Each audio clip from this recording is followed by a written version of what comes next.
আসসালামু আলাইকুম এভরিওয়ান। আমি আর কি যে টপিকটার জন্য ভিডিওটা বানাইতেছি সেটা হইলো যে ইংলিশ আমাদেরকে আজীবন বলা হয়েছে যে English very very important for all countries.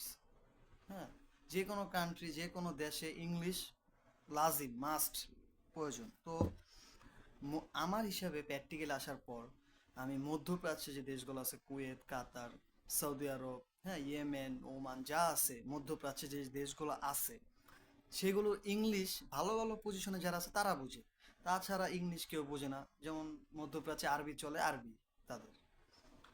তো শুধু আমি মধ্যপ্রাচ্যের জন্য ভিডিওটা বানাইতেছি না, স্পেন, ইউরোপের অনেক দেশ আছে, ব্রিটিশ বাদে, ইংল্যান্ড তো ইংল্যান্ড থেকে তো ইংলিশ আইছে, কিন্তু আমি বলতাছি ইউরোপের প্রত্যেকটা কান্ট্রি, স্পেন বলেন, ইটালি বলেন, হ্যাঁ, যা যা আছে কান্ট্রি, হ্যাঁ, হাঙ্গরি যা আছে সেগুলো নিজের ভাষায় চলে দেশ। পর্তুগাল, তাদের ইংলিশ কোনো ভ্যালু নাই, ইংলিশে কোনো ভ্যালুই নেই, তাদের কথাবার্তা সব তাদের দেশি ভাষা। স্পেনের স্প্যানিশ, পর্তুগালের পর্তুগিজ। সো এটাই ছিল আমার বলার। সো সবাইকে হ্যাপি নিউ ইয়ার। আমি মানি না, হ্যাপি নিউ ইয়ার আমি মানি না, আমি জাস্ট খালি বলবো সবাই,